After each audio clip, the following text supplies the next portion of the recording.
It's not about accumulating knowledge, rituals, or having a consensus on a set of beliefs. In its truer sense, spirituality is about exploring the depths of life. It's about freeing your mind so you can live your life to the fullest, totally aligned with the universe without any barriers or distortion. There can be no better guide on this journey than our guest, Pradeep Susarla. Pradeep is a spiritual coach and advisor who works with leaders, helping them live a life of no fear, no rules, and no conditioning. I was truly fascinated by the depth of his insights and had many realizations throughout this conversation. I wish the same for you. Enjoy the episode. I figured it out if I'll over plan this, I'll lose this opportunity and I'll be only present for the audience. And so, Better. So I have not much plan, no format, no casual introduction. So let's start like Sounds this good. only. So one of the interesting things about your work is that it's not for everybody. What I mean by this is, obviously, it's in simple English and everybody can understand this, but it's not of everybody's interest. It's not the part of their focus in their life. And the toughest thing about your work, first of all, it's like your Instagram is like just like reading a good book. It's like so beautiful. And you're talking these truths, although you're using the language of spirituality, but you're trying to tap somewhere like beyond that. You're not like you're not talking in the clouds, right? Like most we see, like most spiritual gurus do. I'll even say, like, you will not want yourself to be called as a guru, right? So let's first, I think it's the right place to start. How will you like to define yourself and what you do? Okay. So you're right. Like, I am different people. I am different things to different people. So, so for people who have more of a spiritual awareness, right? Awareness of some ideas or the concepts of it, I speak more in those terms.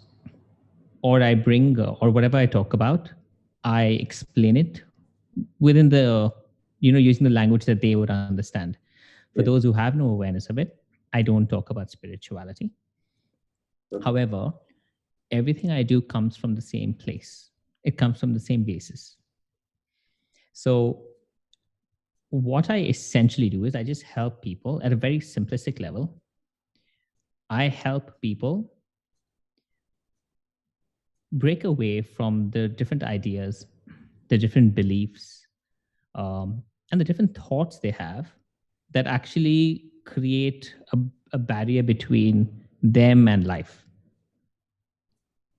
And so when you start taking away these barriers of conditioning, it changes your experience of life, because how we live life is based on how we think. So based on how we see the world around us, how we interpret it. And so we see life in that manner and we interact with it in that way. And so when you start removing these different filters you have between you and the world, life looks very different. It looks a lot more open, a lot more free. And because you've opened these filters, you're seeing more of yourself as well. So you come from a place of much deeper connection, a lot more resonance with how you feel. You don't feel like you're operating out of your body. You feel like, this is actually me, and I feel good about it. And so everything I do is literally about that. It's about helping people free their minds. So there is no disconnect after that. There is no Yeah. sense of disconnect after that with the world and with themselves. Exactly. And it's creation of that connection, or let's just say rediscovery of that connection. Rediscovery. And so it's different for different people. Everyone comes with different challenges, mostly relationship actually. And I just use that as an avenue to take them on this journey where they're able to start breaking away from different types of conditioning or different things they are conditioned to. And that's all I do. I don't give them solutions. I don't say, right, this is your problem, and this is the solution. It's more a case of talking with people and helping them slowly question the things that they believe in, question the ideas that they're holding on to. And as they remove those, everything happens for themselves. There's nothing I need to do as such. It's basically saying, right, this is the flow of life. Life is flowing a certain way. The universe has its own flow. And you are right now fighting that flow because you're holding on to something you believe you want. And because you're fighting that flow, you're experiencing pain. You're experiencing the challenge, you're experiencing that disconnection. And so now, if you're able to come back into that flow, come back into sync with that flow, then you're flowing with life again. Then you're able to be happy. You don't feel pain, you don't feel fear. And that's all I do. I just say, okay, align with the flow of life, and you will get whatever you need. There's nothing that I can bring you that would be better than what the universe is bringing you. It makes sense. Resistance is the major cause of pain, right? Mm-hmm. And one thing I felt more is like your work is more about kind of reaching somewhere. Like most of the spirituality is like meditate for 20 minutes for next 40 hours, then you will reach enlightenment. It never happens, and all those recite these mantras, and but you don't have these kinds of things. You don't have any rituals, you don't follow any rules, and basically your work is about going beyond all rules, going beyond all conditioning. And your work is focused in like the most fascinating thing, and it's very rare in the spiritual world, that you're about arrival, you're about reaching somewhere. Reaching nowhere, let's put it that way, if I were to make it abstract, right? Now, you're right, I don't use any practices.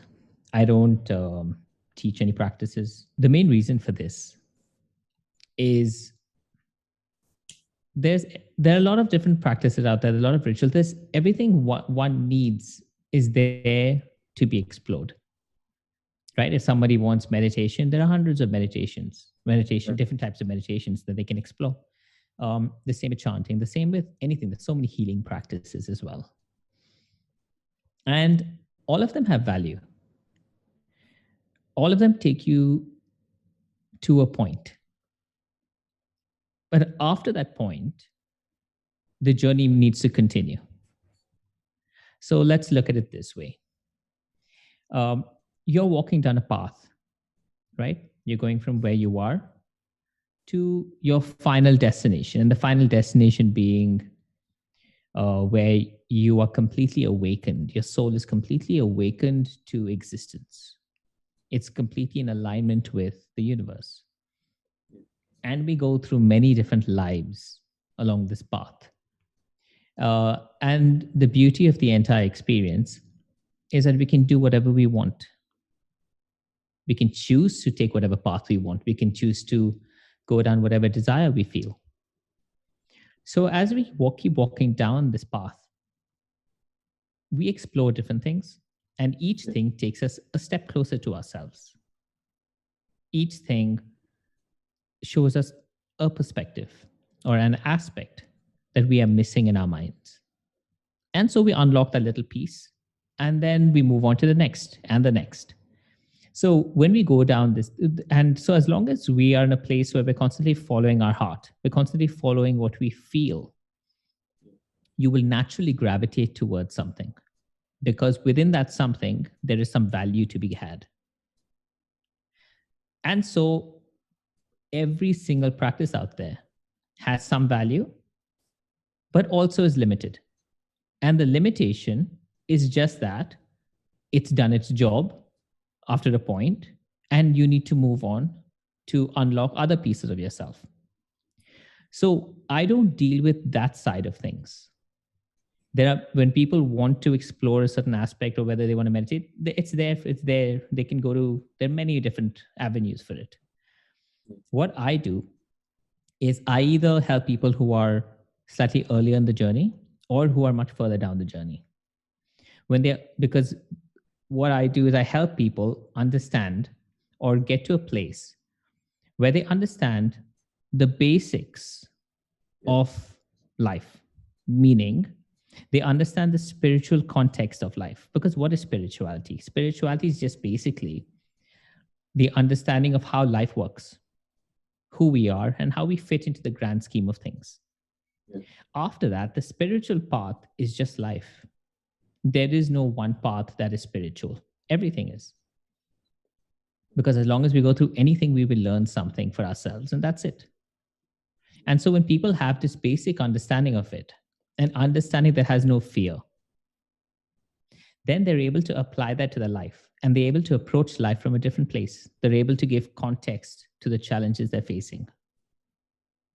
And so when they have this framework early on, when I say early on, I mean early in their journey, once they have some awareness of spirituality, it makes the journey easier, because now as they approach any practice, they approach it from an empowering place. They don't just get lost in the practice. They take the practice, they take what resonates from the practice, and they learn from it. They don't get lost in the idea that this is the way, this is the one way, and there's nothing else in life. You can put it another way, as you said earlier, that everything has its partial truth. Right? Yeah. So that's right. Maybe when we move beyond our conditioning, we are kind of, in a way, maybe it's not that we are aware of that, but in a way we can see the truth of the thing, like when it comes to meditation. So obviously meditation has its benefit, but very few people reach enlightenment through meditation. So that is kind of up in the sky, kind of up in the clouds kind of thing. So there are different aspects of, if you say meditation, right? At a very basic level, it helps people connect a little more to themselves, and they come out feeling more peace. That's at the most basic level. Yeah. Then there comes a point where it just becomes a practice, whereby a person does it for 10, 15, 20 minutes, an hour a day, whatever it is. And then they feel good for the next half an hour. Yeah. And then life kicks back in. Exactly. The moment something takes you away from life, and it's not that meditation takes you away from life, it's just that the way we approach it makes us believe that it is a path that will lead us to salvation, and hence we can neglect life or ignore life, because life is an inconvenience. But life is not an inconvenience, because life is the path. Everything else is a detour. Yeah. So even when you apply meditation to your own life and you bring it in as a practice, you just need to have an understanding of what it does and what it doesn't do. Yeah. So what it does is it does help you connect more to yourself. It does help you build that ability, that awareness that you can then apply to life. But it is not a substitute for life in any which way. And so when you come back to life, you will still face challenges. Meditation is not going to take them away. Meditation is not going to suddenly upgrade your consciousness to a completely different level. It's something that progressively helps you build a certain awareness. And then later down the journey, where you've explored different things, meditation then takes on a different role. Because let's look at it this way. If meditation is the practice that builds awareness, as your own awareness of life, as you start unlocking ideas, as you start breaking conditioning, your awareness heightens. And then when you meditate from that place, it isn't something separate to life. Life becomes a meditational practice in some ways, as cliched as that sounds, because all it means is your awareness at every given point in time keeps you connected to yourself. And then when you meditate from that place, you're just going a little deeper into it. In my life, I have noticed the closer I come to the truth of the thing, or the Mm. truths, certain truths in life, the more peaceful my life becomes. Mhm. My life has not become more peaceful through any meditation practice, although it had helped calm my mind. My mind used to be like very very restless, and it Mhm. is comparatively it is very calm. Mhm. But the peace apart from that practice, apart from that half an hour, apart from that, whatever peace has came, it has came from from getting closure to something like some truths of life, basic fundamental facts. Mhm. So, We can look at it as, when we go on a holiday. So yeah, suppose you go on a vacation to the beach or the mountains or whatever it is. And for those couple of days or 1 week, you feel free because the experience or the environment has given you the avenue yeah, to explore, to tap into the freedom that exists in your mind. Because you're not thinking about the day to day challenges, you're not thinking about work, you're not thinking about the busyness of life. And just by virtue of being plugged out of all this, your mind is free to just be. So meditation is a similar thing. Now, anything that gives you the avenue, it gives you the experience of something that already exists within you. But the reason we're unable to access it on a normal day-to-day basis is yeah, because we have the other aspects of life that override it. So in our daily lives, whether it's work or relationships or whatever it might be, those things will always, that's where our ideas kick in. That's where our beliefs kick in. And those things start blocking our freedom. It starts blocking the freeness of our mind. whatever beliefs we have. Whatever beliefs we have, even forget beliefs, even the ideas we have, which is, it's similar to belief, but when we say belief, it tends to be a little more of a solidified thing. Any idea we hold creates a little block, because that everything we build is based on the premise of right and wrong. Yeah, And as long as there's a right and a wrong, you will always look at things through that filter. And so we look, life is very simple at a very simplistic understanding of it. Everyone is only looking for one thing. They're looking for happiness or love. That's it. Throughout their life, they're only after that. Or they're looking to run away from pain. Now, everything we do, all the goals we have, all the outcomes we're trying to achieve, they're all just projections of that. So we just say, okay, right, if we achieve that one thing, we will be happy. Or if we're accepted by people, we will feel that love. And everything we do is just a complex way of achieving those things because we don't know how to achieve it right now where we are. So we always live for outcomes. We always live for goals because we believe in our happiness lies in achievement of those goals. yeah. And these are the ideas. So all our ideas are built around this path that we build for ourselves. I Every will idea is the strategies we build in our mind. exactly, and I will even argue this constant chase of happiness, Hmm. and you said running away from pain. I think these both are the same thing, right? If Exactly the you same thing. Yeah. will not try to run away from pain, why will you seek happiness? Right? Mm-hmm. So I think before we move forward, one thing struck my mind when I was exploring your work is this phrase called illusion of knowledge. Hmm. So I think it's better, it's very wise we discuss that. So anybody listening to the podcast did not create an illusion in their mind, right? Or we can't help Um, it, you will say. well, let's put it this way. If I put it very, very simply, Yeah, don't seek to know anything, because the question always comes down to why you're seeking it. So suppose I were to, like a lot of people ask me, um, to to explain who God is, or what God is, or what does this mean? What does karma mean? Or how does the universe work? And now the understanding of all this is useful to a degree. But the real question is, why do you want to know? What does one do with it? Do you want to know because just for the sake of knowing, or does knowing it give you the confidence that I'm an intellectual person or I have an understanding? Because that is the notion that everyone gets caught up in. People are always looking for confidence, and they get confidence through knowing, through knowledge. And what is knowledge? Knowledge is just something that sits in our minds. Yes. There's one aspect of it that is useful, whereby it brings us, there's a certain perspective we get from it. But beyond that perspective, it's just data. Knowledge doesn't lead to experience, or it doesn't translate into experience.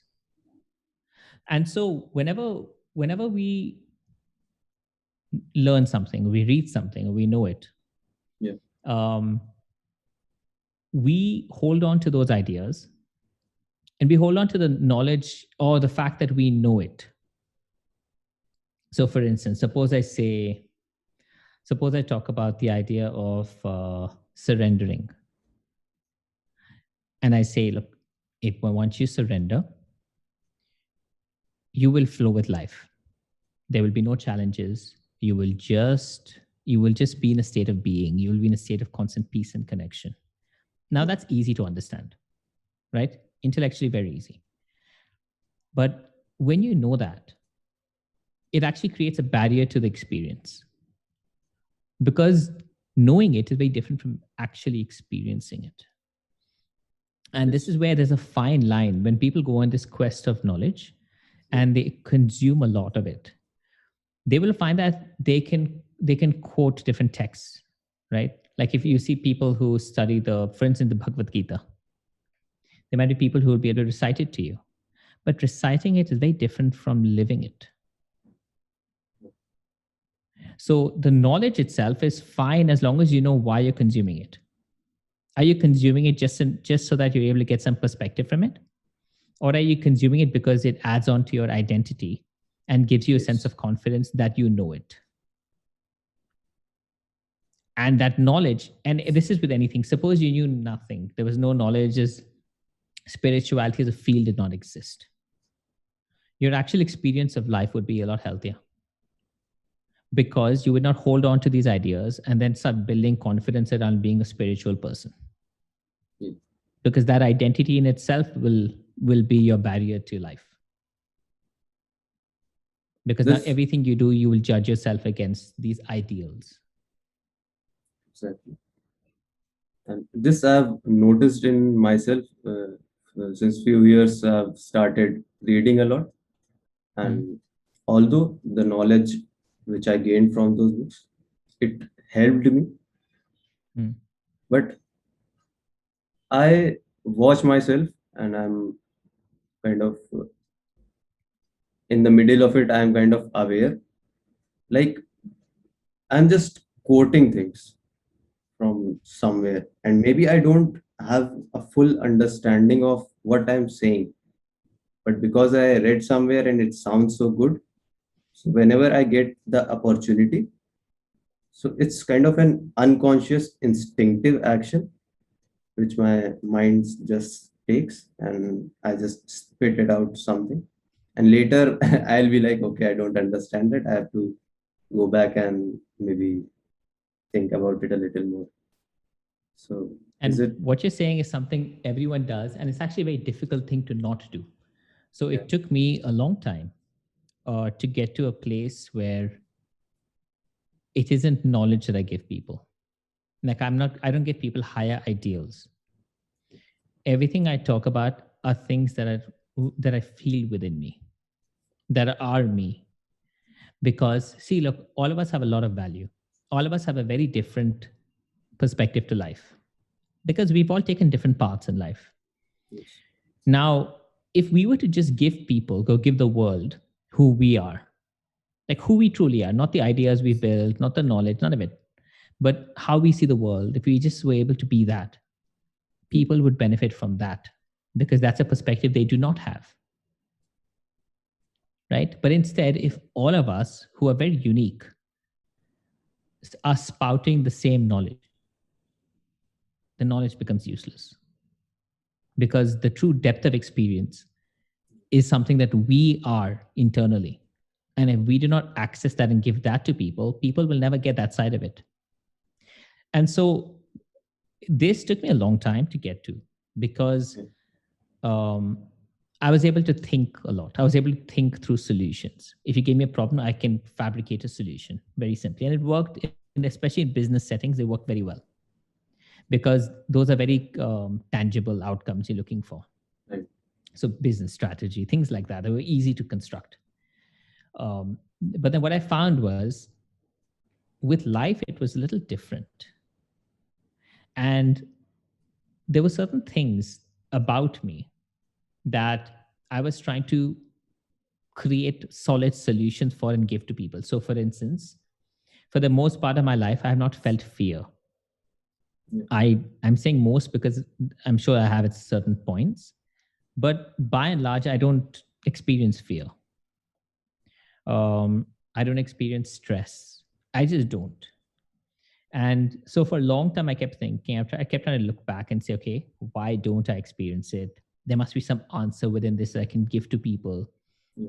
Maybe I can construct like a sort of a different steps that someone can take to start breaking away from fear.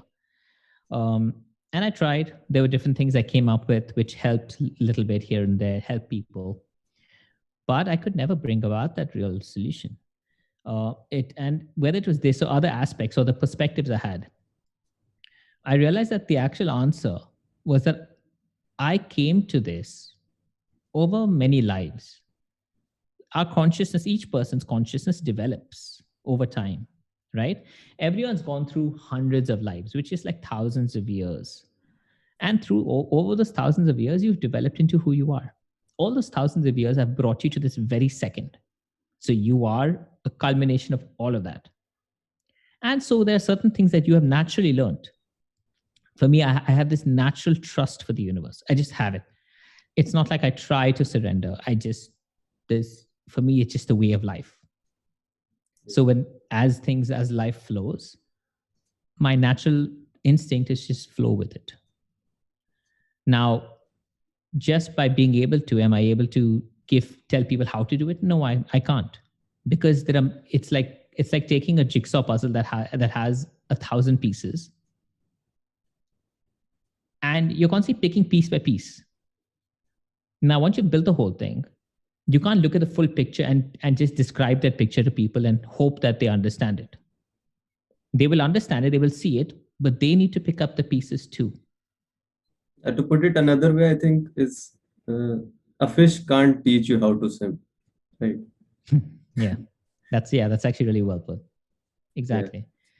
Yeah. But scientists, like some more people who think from a perspective of science, they would argue that a human being cannot survive without fear. We need fear, because when you see the lion in the jungle, what will you do if you will not have fear? He'll eat you. You will not run. Like that. Intellectual, what is that concept? Fight, flight, or freeze, right? It's thrown again and again. Like if the danger comes, either you have to fight, or either you have to flight, or either you will freeze. And this actually goes back to what I said earlier, which is everything has value. So let's look at fear, right? For example. Yeah. Is fear useless? No, it's not. We have to go through it. It's one of the developmental stages. We go through it. We learn, we fear things. But through the process of fearing, we learn that there's nothing to fear.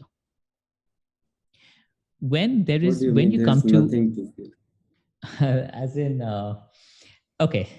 So there are many perspectives through which we live life. So right now, you and I are talking. We are two humans where right now in this point in time, we're communicating over a digital platform. And there's a very specific circumstance that we are operating within. Our minds are in that frame.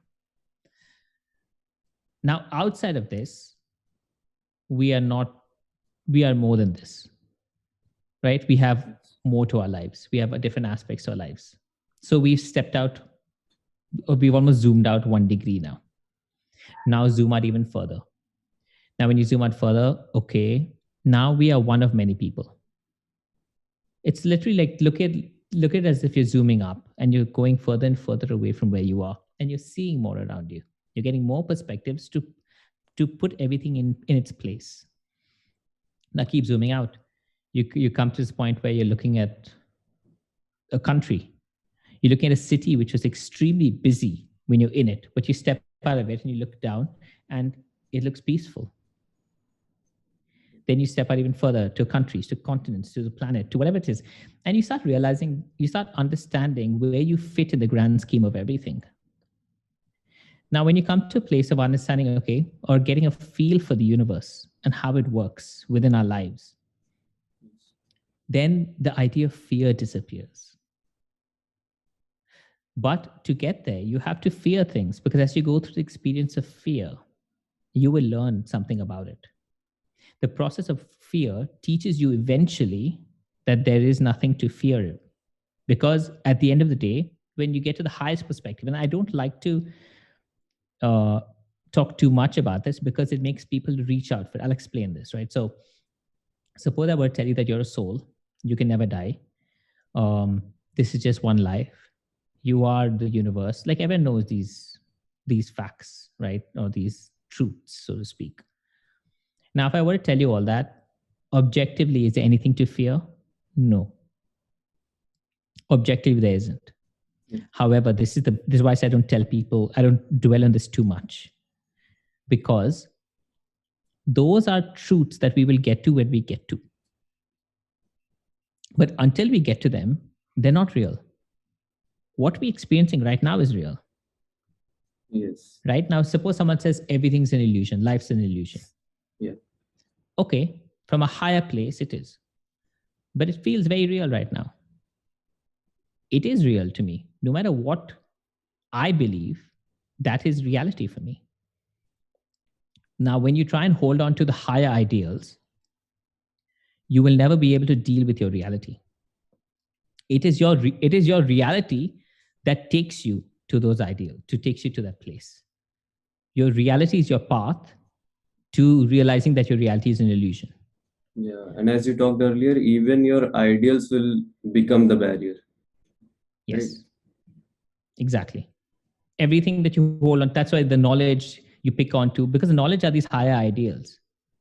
And the moment you hold them, you're escaping what is right now in front of you, and you're escaping how you are experiencing what is in front of you.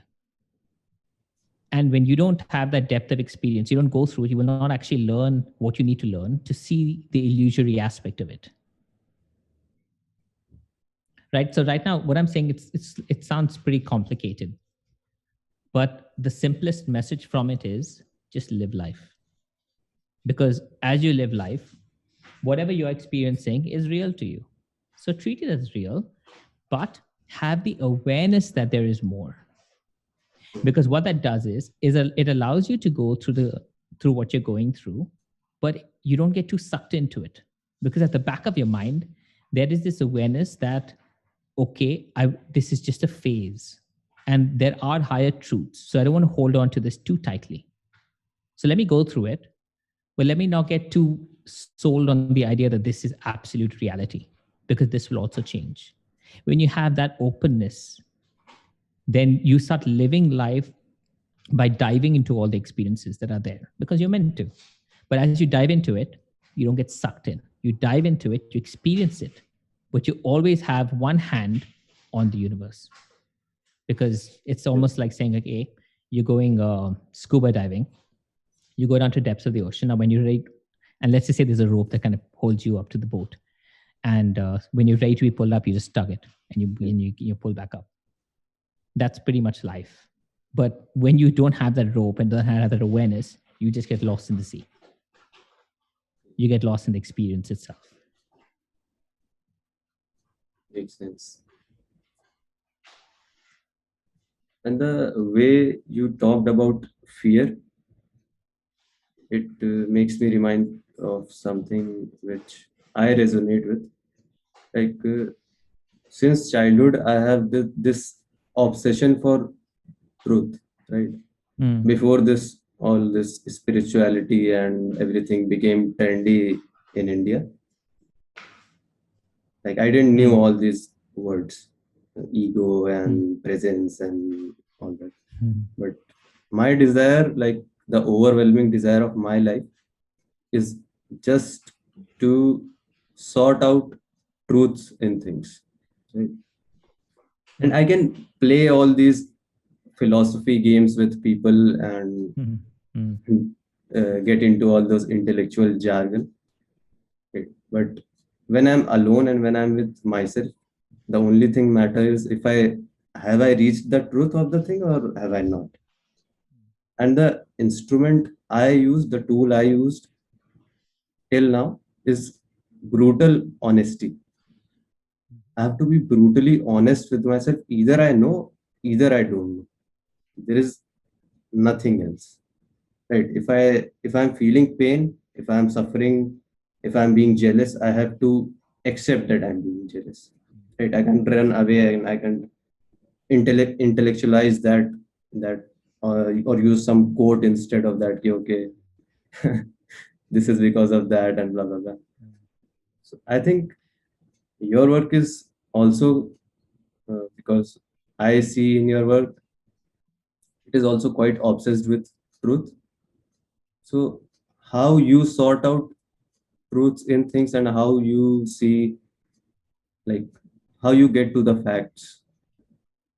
So I'll add to what you said. Now, truth isn't something that's absolute. So, as we're on this search for the truth, as you said, one thing that's good about what you're doing is you're able to be honest with yourself of what you know and what you don't know, right? The only thing I would add to that is even within what you know, add an element of doubt. Even when I'm sure that I know that thing. Yeah, because everything we know is partial truth. There is always more, always more. So even when we know, that's why I said, right, we don't really know. We know a part of it. And when the picture becomes clearer, we think that that's absolute and we now know. But there is a bigger picture. There are more perspectives. And so no matter what, the truth is always a moving target. And as long as we know it's a moving target, we will keep moving with it. The moment we think it is set, we stop. That's what knowing does. When you know something, you have removed the element of doubt. You have removed the avenue to know more. Okay. So once I figured out some truth in something, so later on when I reach that point, maybe that truth has changed and I can't function from my like previous understanding of that thing. Right. And also, everything that's not true is also partial truth. So when you move, look, I resonate with what you're talking about because I've been through a part of this myself in terms of that obsession for the truth. But what I can say is that you get to a place where you realize that everything is true. But everything is partially true. Some things more than others, but everything has truth in it. Because everything brings you an experience. Everything brings you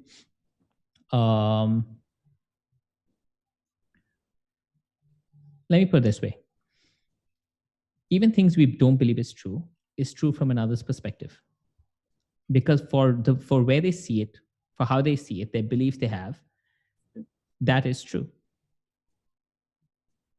Now, if you add more dimension to that thinking, it's no longer true.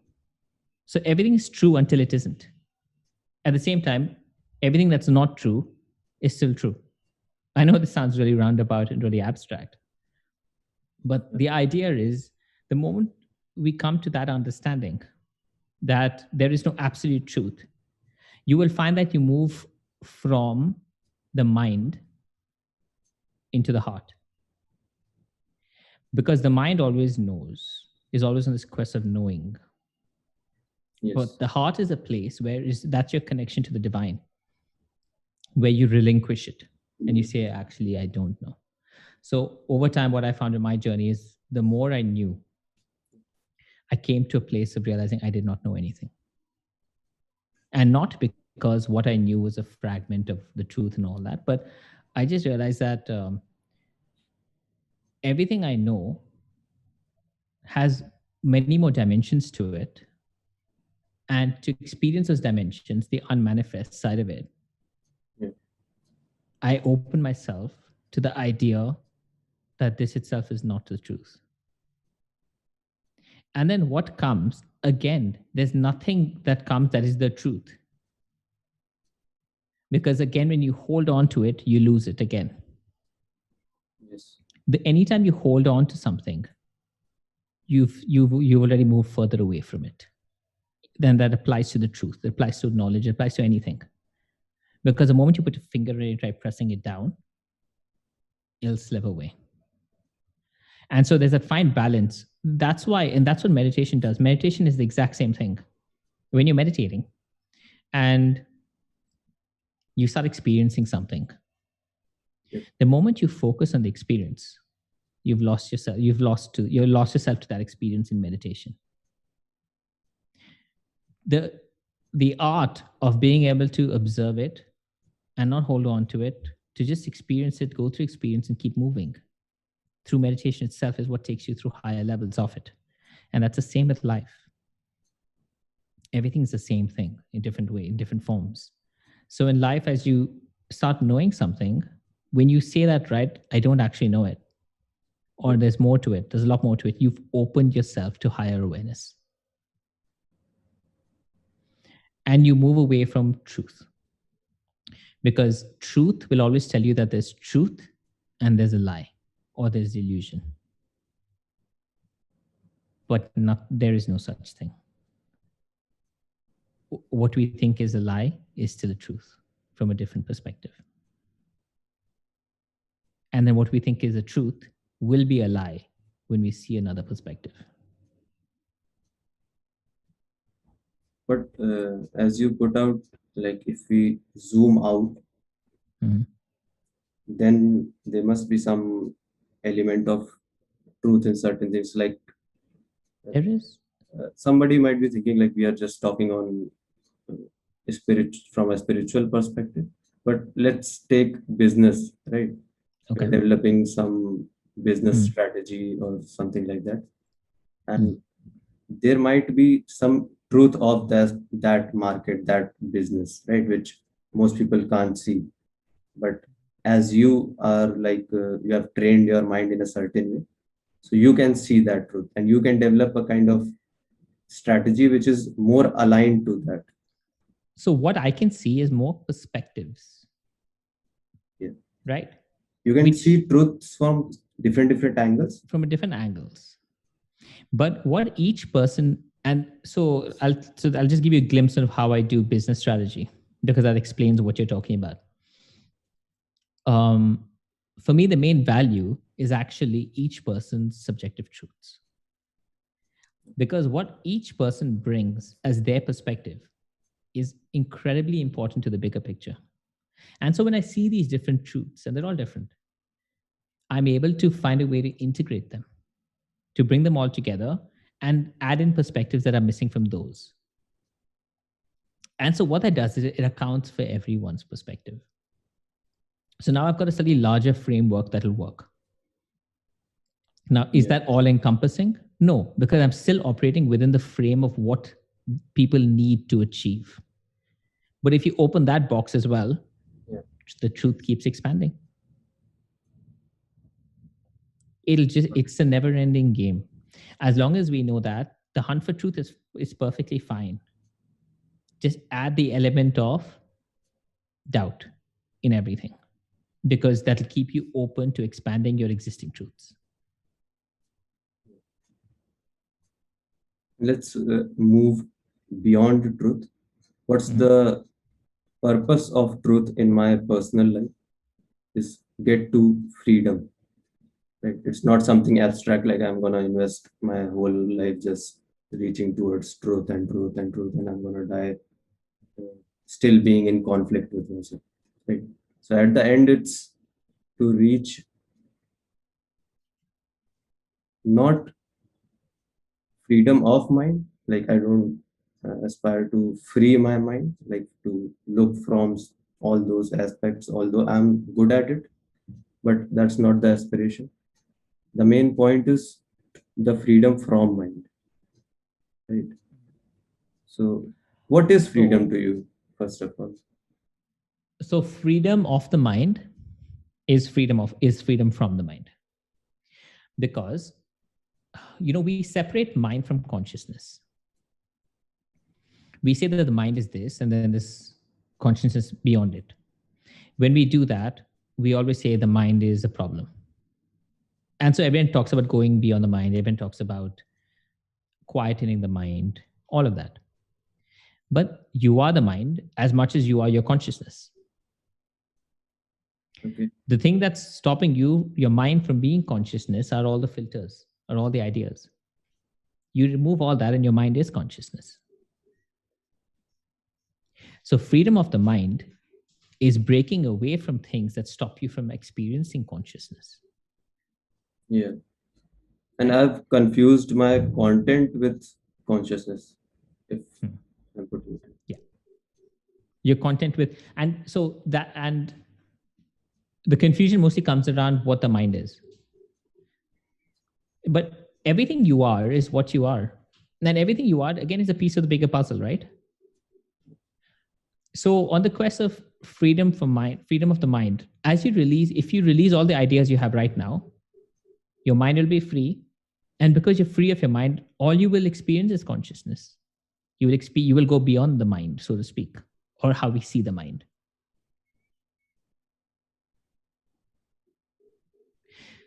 Right? And that's where, when you talk about truth as well, for this, the quest of truth for that, this is why I'll say that truth doesn't work the way we think it does. Because the removal of everything in your mind, the ideas, is what frees you. But with the truth, what we're doing is we're removing something and we're replacing it with something else. The way it works. Does it make sense? So let's just say we're trying to find the truth of a concept. Now, to find the truth of it, we deconstruct the concept, right? We break it down. But the moment we break it down, we build it back up to form a new concept, which we call the truth.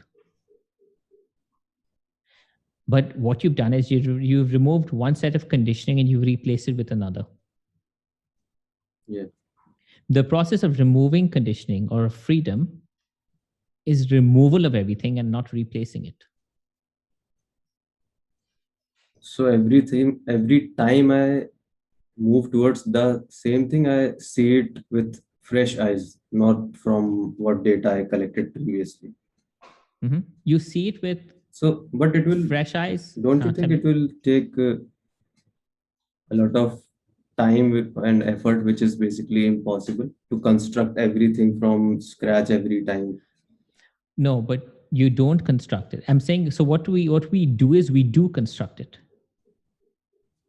But what you're looking to do is just remove everything and not construct it, because then you're operating from just pure awareness. So when you see things from a different perspective, when you break the illusion of something, right? And okay, now what I'm going to talk about might sound abstract, but stick with it and you'll see what comes from it. So now there is a certain idea we have, a concept of spirituality, whatever it is, a concept of life. Now, that idea has a lot of limitations because there's a lot of fear in there, there's conditioning, there's whatever.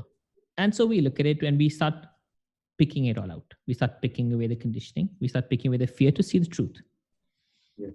Once we've picked away everything, we have reached a place where there's nothing left in it. And we're able to see it for what it is. Right? But the moment we see it for what it is, we start defining it. As we define it, because now we want the truth. Yeah. Because so we define the truth. The moment we've defined it, we have replaced it with a new structure. We have reconditioned the mind. We were going to unconditioned. Yeah. But which in itself means you're locked into another set of conditioning. Sure, you've broken away from the old one, but you've now got a new one. And it might work for now, but in later it will cause the same difficulty which it caused earlier. Exactly. Which brings me back to what I said earlier, is the quest for truth is what we're talking about here. But if you bring openness into it, it allows you to build a new one, but it allows you to tell yourself that this new one itself is not it. Yeah. So that in the future, those walls break down very easily without you having to go through the process of saying, oh, this is limited, etc., etc. And if when you get adept at this, you get good at this, you will stop constructing things back up. Because you will deconstruct the whole thing, you will remove everything from it, you will free it. When you free it, there's nothing to put back in, you just let it be. That is when you see things from a place of consciousness and awareness. Yeah. But I've observed it's why we don't see the things for what they are is because we can't accept them for what they are. We don't want them. We see things like how we want to see them. Mm-hmm. So in this process, what you talked about, when I deconstruct everything, then I have to accept, okay, things are like that, and they will change. And as they'll change, I'll change. My way of seeing will change, right? So does this acceptance has something to do with it? It does. Acceptance is your final state of it, right? And so what we started with when you asked me about practices and rituals, I can now explain that from this place. So there was a time when I would keep coming up with different solutions because I'd look at the limitations of other practices and say, I can see that doesn't work because of this, this, and this. That doesn't work because of these reasons. The other one doesn't work because of certain reasons.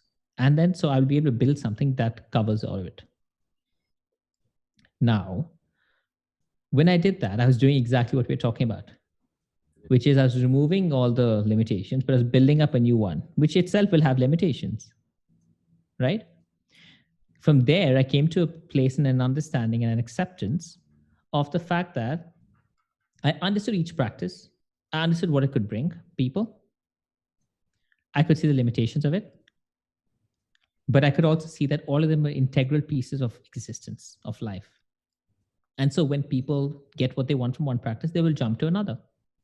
And so I started seeing all the fragments of the universe at play and how through all the imperfections of everything we do and everything we create, the perfection of the universe is always supporting it. So we don't need to do anything. So instead of me now creating solutions, I just accepted that everything out there will give people the pieces they're looking for. And when they're looking for a new piece, they'll jump onto another practice. Yes. So through the imperfection of life, everything is a perfect system. It all stitches together to create a perfect system. And that perfect system is just called life. Yeah. And your guidance for that life is in your own feelings. Follow your feelings and let it jump from thing to thing. And as it jumps, you will keep learning the way through till you come to this. So from where I'm sitting, even if I can see all the challenges and everything, the solution is to do nothing. Because the solution is already taken care of. Right. People's journey is not in any one person's hands or any one particular solution.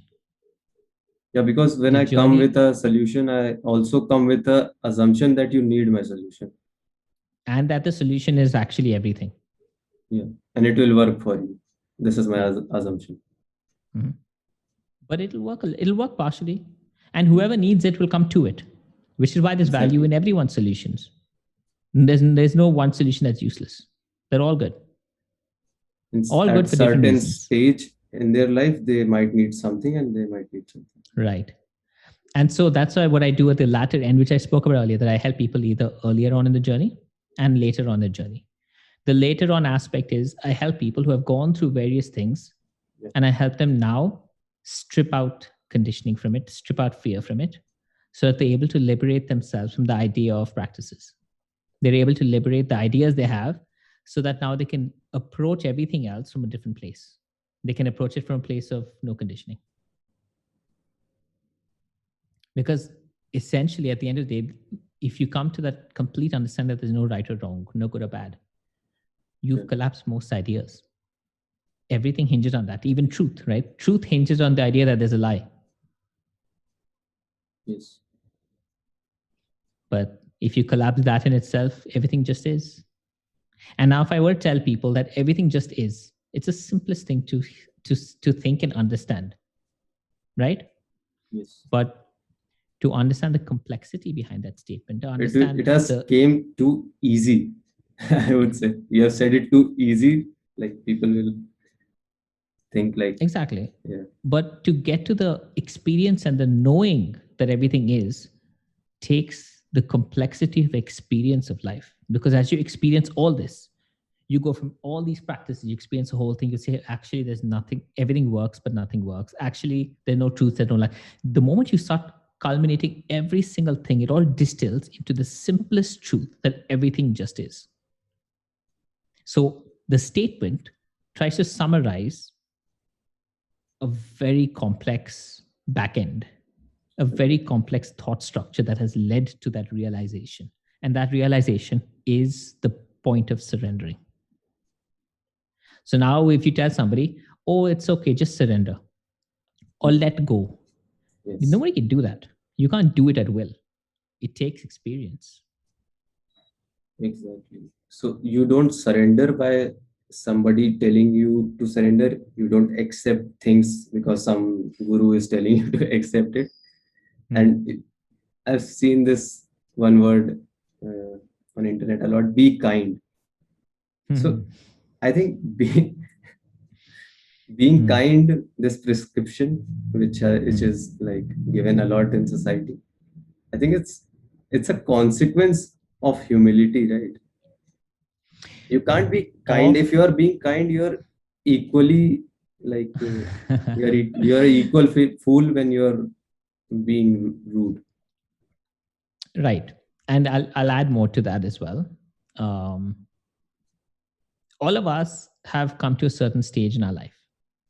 Who we naturally are, we have a certain amount of our heart that is open. Everyone is in different ways. Yeah. And when we interact with another human being, we will, if you remove all the ideas of how you should act and how you should treat them, you will naturally give them love in a certain way, whatever that way is. Now, if you give it in the most natural way to yourself, you will find that as you go through life, that will develop, it will flesh out, and your form of love changes. And eventually it ends up being what we call being kind. You just appear compassionate, not because you are trying to be, but because you just naturally have reached that point where you see little difference between you and the other in the person. Now, if I were to tell you that, oh, the other person's also a soul, you're a soul, no difference, you're all connected, so be kind, you can't do that. This is again knowledge. I'm giving you a higher knowledge, which means nothing for where you are. Although there might be some truth in it, but I haven't seen it myself. Exactly. So I'll just follow what nothing is true until you experience it. I'll make it a rule again. Exactly. And that rule itself will just become a handicap for you. Because now you will act in accordance with the rule, even if you don't feel it. And so you will disconnect from yourself, which then again brings about judgment, brings about fear, brings about all the problems only come from disconnection. The more you are the more you are yourself, the less you will face any of this. And so any of these ideas, kindness, even humility as an idea, compassion. Even I'll point it out what you said. You used the word, like this is the thing with words. You said being yourself. So people will take into that self-improvement that I have to be myself. Exactly. And everything within that is a landmine. So essentially, that's why everyone's answer is actually within what they feel, within their heart. Your own answer is there. Nobody can give you your actual answer.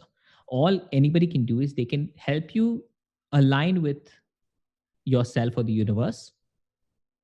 And as you do, you will find your own little messy path. Everyone has that. But if I were to prescribe a path for you or prescribe a way to live, follow these steps, be like this, don't be like this, you'll never get anywhere.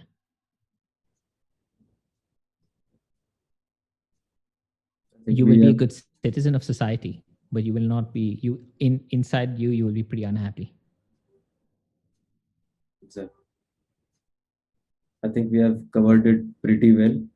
And at this point of the show format, I usually ask my guests that what are your favorite books, but as you don't read any books, right? So I don't read books. No. I'll give you a different question. What is the right place of books in one's life?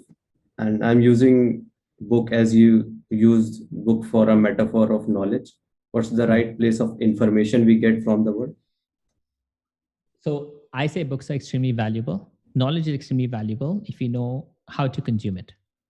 So consume everything from an empowered place. So when you're reading everything, know that what you're reading is another person's experience, is another person's ideas. That's all it is. So as you're reading it, use yourself as a gauge. So you say, okay, with what I'm reading now, I'm not going to just absorb everything. I'm going to read it. As I read it, which part of it sounds liberating? If this sounds liberating, okay, I can absorb that. If this part makes me feel fear or makes me feel smaller, it makes my mind feel a little heavy, then don't absorb it. Read consciously. Read from a place of empowerment, of awareness. And then if you approach it from that place, everything is useful. And then let me come back to what I said earlier. Even if you don't approach it from that place, everything's useful. Because the natural process of life is you will read it all, you will absorb it all, they will all clash within your head, they will create conflict, and eventually you'll have to address it and get rid of everything that doesn't work.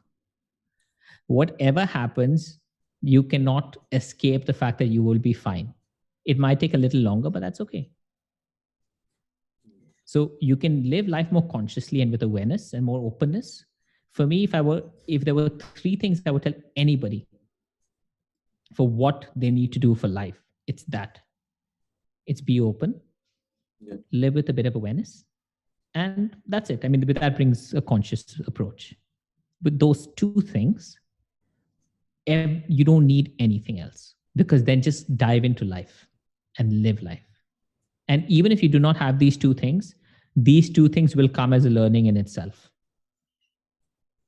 One way or the other, your relationship of your journey is between you and the universe. Initially, you might be blind to that idea. Yeah. You might not know that that's the case, but that you will learn it. No matter what, the universe is there to support your journey. But don't you think, like, obviously I understand that universe will have its course, right? Universe don't work according to us. What universe is like reaching to higher level of consciousness, if I may use those phrase. So universe will go there anyhow, right? Because everything we see around, like, it's a constant process of growth, right? Everybody becomes what it can become. Like a tree will grow until it can grow, right? So don't you think like it's kind of a barrier, or maybe there is a smooth sail towards that?